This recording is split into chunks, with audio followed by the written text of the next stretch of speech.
मराठीत एक म्हण आहे, कोंबडं किती झाकून ठेवलं ना तरी तांबडं फुटायचं काही थांबत नाही. या देशाला स्वातंत्र्य मिळवून दिलं असा डांगोरा पिटत हे नेहरू गांधी घराणं भारतावर इतकी वर्ष त्यांच्या बापजाद्यांची जहागिरी असल्यासारखं राज्य करत आले. ट्रान्सफर ऑफ पॉवर होत आली फक्त नेहरूंकडून इंदिराकडे, इंदिरांकडून राजीव आणि राजीवकडून पुढे पप्पू की मम्मी आणि पप्पूवर पिंकी. सगळीकडे यांच्याच नावांचा गाजावाजा. हागणदारीपासून विमानतळांपर्यंत सगळ्याला यांचीच नावं. स्वातंत्र्य लढा या एकाच घराण्याने लढला, बाकीचे सगळे तंबूत बसून होते. स्वतंत्र हिंदुस्थानवर शासन करण्याचा पहिला मान आणि अधिकार हा नेताजींचाच होता. पण सुभाष बोस हे जर्मनीचे आणि जपानचे एजंट आहेत असा घाणेरडा प्रचार नेहरूंच्या चेलाचपाट्यांनी केला. त्याला तथाकथित लोकशाहीवादी मवाळ नेते बळी पडले आणि या सगळ्यांनी मिळून नेताजींना सत्तेबाहेर ठेवण्यासाठी अनेक प्रयत्न केले. त्यांना मारण्याचाही प्रयत्न झाला.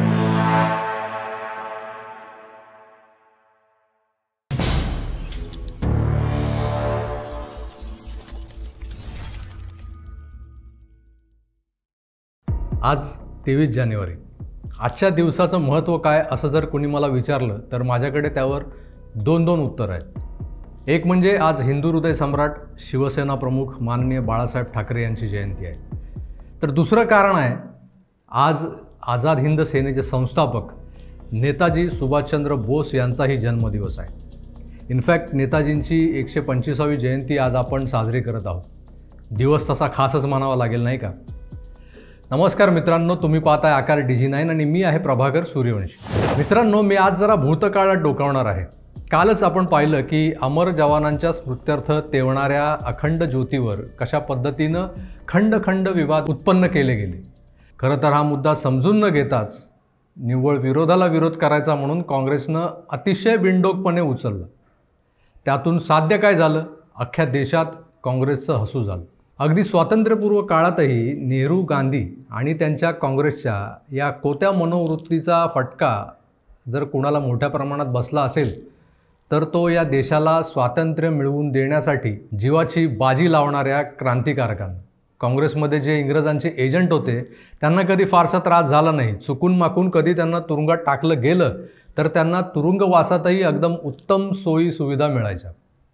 पण खुदीराम बोसपासून अगदी भगतसिंग, सुखदेव, राजगुरूपर्यंत खऱ्या आणि सच्च्या देशभक्तांना काय मिळालं असेल तर फासाचा दोर. स्वातंत्र्यवीर सावरकरांसोबत तेव्हाही हे नेहरू गांधी गँगवाले सापत्न भावाने वागले होते. आज त्यांच्या मृत्यूनंतर कित्येक दशकं लोटली. देशाला स्वातंत्र्य मिळून 75 वर्ष झाली. असं असताना सावरकरांना आजही आरोपीच्या पिंजऱ्यात उभं केलं जाते. हे करणारे कोण आहेत? यांची लायकी काय? यांच्या बापजाद्यांनी या देशाला स्वातंत्र्य मिळवून देण्यासाठी घामाचे किती थेंब गाळलेत ते विचारा आधी त्यांना. रक्ताचा टिपूस गाळणं तर लांबच राहिलं. तरीही या मुठभर दलालांनी दरबारी इतिहासकारांना हाताशी धरून स्वतःला हवा तसा, नेहरूंनी सांगितला तसा आणि नेहरूंचं, गांधींचं गुणगान करणारा इतिहास लिहून घेतला. हाच इतिहास आम्हाला शिकवला गेला, आमच्या नव्या पिढीला शिकवला जातोय. मराठीत एक म्हण आहे, कोंबडं किती झाकून ठेवलं ना तरी तांबडं फुटायचं काही थांबत नाही. या देशाला स्वातंत्र्य मिळवून दिलं असा डांगोरा पिटत हे नेहरू गांधी घराणं भारतावर इतकी वर्ष त्यांच्या बापजाद्यांची जहागिरी असल्यासारखं राज्य करत आले. ट्रान्सफर ऑफ पॉवर होत आली फक्त नेहरूंकडून इंदिराकडे, इंदिरांकडून राजीव आणि राजीवकडून पुढे पप्पू की मम्मी आणि पप्पूवर पिंकी. सगळीकडे यांच्याच नावांचा गाजावाजा. हागणदारीपासून विमानतळांपर्यंत सगळ्याला यांचीच नावं. स्वातंत्र्य लढा या एकाच घराण्याने लढला, बाकीचे सगळे तंबूत बसून होते. हा कोळसा किती उगाळला ना तरी त्यातून काळच बाहेर येणार आहे. तेव्हा मुद्द्यावर येऊयात. आज सुभाषबाबूंचा जन्मदिवस आहे. 80च्या दशकात फैजाबादमधल्या एका गावात एक भगवंतजी राहायचे. त्यांचाही याच दिवशी वाढदिवस असायचा, 23 जानेवारी. एरवी एकट्याच राहणाऱ्या आणि कोणालाही थेट न भेटणाऱ्या या भगवंतजींना भेटायला येणाऱ्यांची 23 जानेवारीच्या दिवशी रीग लागायची. हे भगवंतजी ज्या खोलीत राहायचे त्या खोलीला एक मोठी खिडकी होती. त्या खिडकीला पडदा लावलेला असायचा. त्या पडद्याआडून हॉलमध्ये बसलेल्या पाहुण्यांशी भगवानजी संवाद साधायचे. त्यांना भेटायला येणारे बहुतेक लोक हे आझाद हिंद फौजेशी संबंधित असायचे. बरेचसे कलकत्त्याहून आलेले असायचे. त्यातले काही बोस घराण्यातले असायचे. फैजाबादला येण्यापूर्वी 1962 साली हे भगवानजी नेपाळ मार्गे यूपीच्या नैमिषारण्यात आले. तिथून काही वर्ष बस्ती आणि नंतर अयोध्येत त्यांचा मुक्काम होता.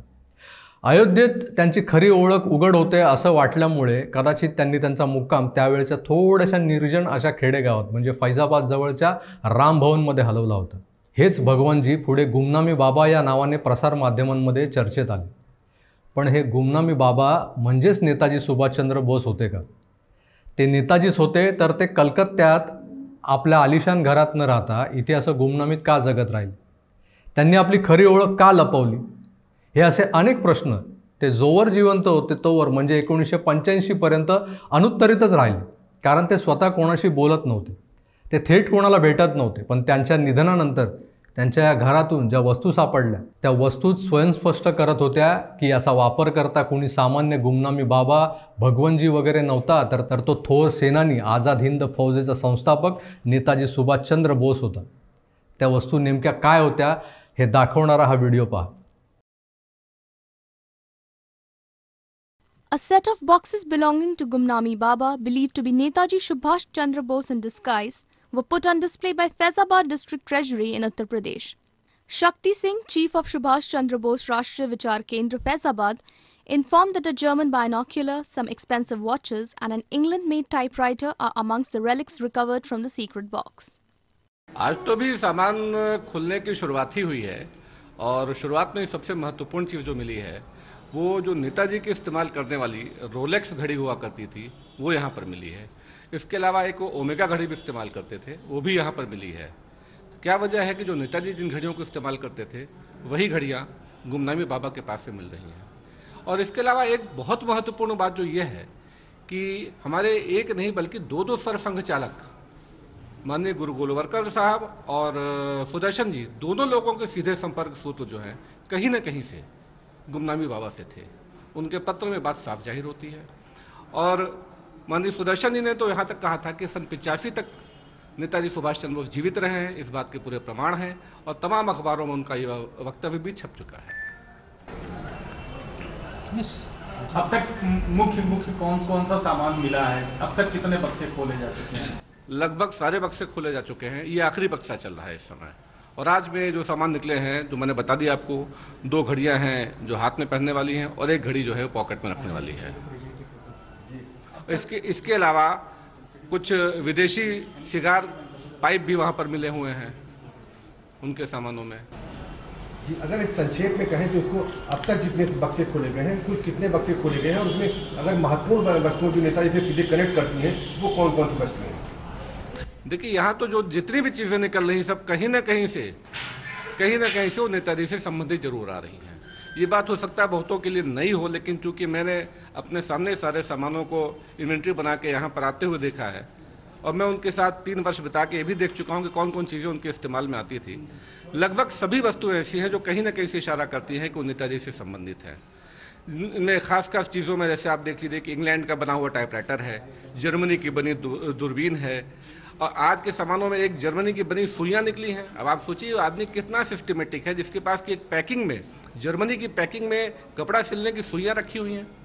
कोई सामान रोजमर्रा के काम आने वाला ऐसा नहीं जो इनके पास से ना निकल रहा हो. Earlier, the center had unveiled the digital version of at least 100 declassified files relating to freedom fighter Netaji Subhash Chandra Bose at the National Archives of India on his birth anniversary on January 23. A mystery has been shrouding Netaji's sudden disappearance and death for years. Correspondent Amit from Faizabad for ANI. फैजाबादमधल्या गुमनामी बाबांची खरी ओळख पटवण्याचा प्रयत्न त्यावेळेस कुणीच कसा केला नाही असा प्रश्न तुम्हाला पडला असेल नाही का? प्रयत्न झाले. नेताजींची पुतणी ललिता बोस या कलकत्त्याहून फैजाबादला आल्या. त्यांनी बाबांना भेटण्याचा प्रयत्न केला पण त्यांनाही बाबांनी प्रत्यक्ष भेट दिली नाही. पडद्याआडूनच ते आपल्या पुतणीशी बोलले. या भेटीत बाबांनी आपली ओळख लपवली पण त्यांच्या आवाजावरून ते नेताजीच आहेत हे ललिताजींनी ओळखलं होतं. त्यांनी तत्कालीन राज्य सरकारला या प्रकरणाची शासकीय स्तरावर चौकशी व्हावी असा अर्जही केला पण त्यांच्या विनंतीला केराची टोपली दाखवली गेली. त्यांनी उत्तर प्रदेश सरकारशी त्यानंतरही अनेकदा पत्रव्यवहार केला. त्याचं फलित म्हणून 2016 साली अखिलेश यादव यांनी जस्टिस विष्णू सहाय यांचं कमिशन चौकशीसाठी बसवलं.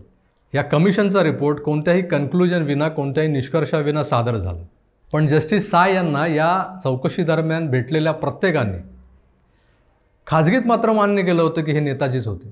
आणि अशा प्रकारे नेताजींच्या अस्तित्वावर शिक्कामोर्तबही केलं होतं. नेताजींच्या गुमनामीबद्दल आणि या जस्टिस सहाय कमिशनबद्दल मी एक स्वतंत्र एपिसोड करून त्यावर बोलणार आहे. तुम्हाला विनंती आहे की पाहायला विसरू नका. जस्टिस सहाय यांच्या आधी एक एन्क्वायरी कमिशन नेताजींच्या मृत्यूच्या कारणांची चौकशी व्हावी यासाठी बसवलं गेलं होतं. नेताजींचा मृत्यू हा विषयच इतका गूढ आणि गर्भित आहे की त्यावर थोडासा प्रकाशझोत टाकलाच पाहिजे. आपल्या देशात आजही असंख्य नेताजी भक्त आहेत ज्यांच्या अथक आणि अविरत प्रयत्नांमुळे आजही नेताजी या हिंदुस्थानच्या मनामनात जिवंत आहेत.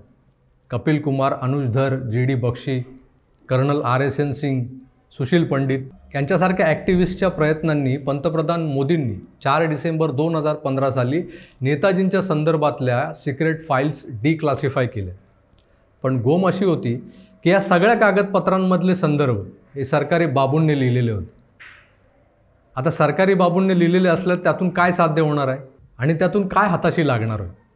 तरीही अनुज धर सारख्या लेखक, विचारवंत आणि ॲक्टिव्हिस्टनी नेताजींच्या मृत्यूशी संबंधित बरीच माहिती गोळा केली. त्यांची बरीच पुस्तकं नेताजींच्या गूढगर्भित मृत्यूसंदर्भात, त्यांच्या गुमनामी संदर्भात प्रसिद्ध झालेली आहेत. इंग्रजीत आहेत, काही हिंदीत आहेत, 1-2 पुस्तकं मराठीत अनुवादितही झालेली आहेत. तुम्ही नक्की वाचा.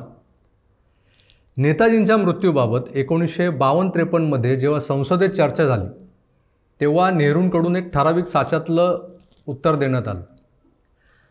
तीच उत्तरं पुढच्या प्रत्येक सरकारनं जेव्हा त्यांना हा प्रश्न विचारला गेला तेव्हा कॉपी पेस्ट केल्यासारखी दिलेली आहेत. नेताजींच्या मृत्यूबाबत मेनली 3 थिअरीज मांडल्या जातात. मुख्यत्वे 3 थिअरीज मांडल्या जातात. त्यातली एक म्हणजे तैवानमध्ये त्यांचं प्लेन क्रॅश झालं आणि त्यात त्यांचा मृत्यू झाला. दुसरी थिअरी, त्यांना नेहरूंनी स्टॅलिन करवी रशियात मारलं असावं असंही काही जण म्हणतात. हिंदुस्तान टाइम्समध्ये तसा एक रिपोर्टच प्रसिद्ध झाला होता. तिसरी थिअरी म्हणजे फैजाबादमधले गुमनामी बाबा. हे गुमनामी बाबा हेच खरे नेताजी होते आणि त्यांचं 16 सप्टेंबर 1985ला निधन झालं. मित्रांनो, या 3ही शक्यतांवर सखोल अभ्यास करून मांडलेले निष्कर्ष आणि तर्क घेऊन मी लवकरच आपल्यासमोर येणार आहे. नेताजींनी अतिशय प्रतिकूल परिस्थितीत ब्रिटिश सरकारची नजर चुकवून हिंदुस्थानच्या सीमा पार करत परदेश गाठले. परदेशात गेल्यानंतर त्यांनी आझाद हिंद फौजेची संकल्पना अनेक राष्ट्रांच्या राष्ट्रप्रमुखांसमोर मांडली. एका स्वतंत्र राष्ट्राचा राष्ट्रप्रमुख या नात्याने त्यांनी कित्येक देशांच्या राष्ट्रप्रमुखांशी चर्चा केली. त्यांच्याकडून एक मोठा दबावगट निर्माण झाला होता, जो दबावगट भारताला स्वातंत्र्य मिळवून देण्यासाठी कार्यरत झाला होता आणि त्या दबावगटाचा मोठा परिणाम, मोठा प्रभाव ब्रिटिशांवर पडत होतं. हे सगळं करत असताना नेताजींनी किती यातना, शारीरिक यातना भोगल्या आहेत. किती प्रतिकूल वातावरणात, म्हणजे रशियातून कित्येकदा ते चालत सायबेरियाचं तुम्हाला तापमान, वातावरण तुम्हाला माहीत असेल, बऱ्याचदा ते उणे 24 अंश सेल्सिअसवर गेलेलं असतं. अशाही परिस्थितीमध्ये त्यांनी काही अंतराचा प्रवास चालत केला, काही अंतराचा प्रवास त्यांच्या काही अनुयायांनी, त्यांच्या सहकाऱ्यांनी त्यांच्यासाठी गाडीची व्यवस्था केली होती. असं करत त्यांनी जर्मनी गाठली. तिथल्या शासनकर्त्यांकडून मदत मिळवत आझाद हिंद फौज उभी केली, स्वतःचं रेडिओ स्टेशन उभं केलं. एका स्वतंत्र राष्ट्राच्या प्रमुखाला जो मान, जो दर्जा मिळायला हवा, तो मान, तो दर्जा नेताजींना हिटलर, रशियाच्या स्टॅलिनसारख्या जागतिक महासत्तांच्या प्रमुखांनी दिला होता. जपानकडे तर नेताजींनी निगोशिएशन केलं होतं जपानबरोबर बसून, की माझा देश पारतंत्र्यात आहे, ब्रिटिश तुमचे शत्रू आहेत, तुमचा शत्रू तो माझा शत्रू, या न्यायानं तुम्ही तुमच्या शत्रूला हरवण्यासाठी मला मदत करा. अशा प्रकारच्या वाटाघाटी करत जपानची मदत मिळवली होती. त्यामुळेच जपानने आझाद हिंद सेनेचं पालकत्व सांभाळलं होतं. स्वतंत्र हिंदुस्थानवर शासन करण्याचा पहिला मान आणि अधिकार हा नेताजींचाच होता. पण सुभाष बोस हे जर्मनीचे आणि जपानचे एजंट आहेत असा घाणेरडा प्रचार नेहरूंच्या चेलाचपाट्यांनी केला. त्याला तथाकथित लोकशाहीवादी मवाळ नेते बळी पडले आणि या सगळ्यांनी मिळून नेताजींना सत्तेबाहेर ठेवण्यासाठी अनेक प्रयत्न केले.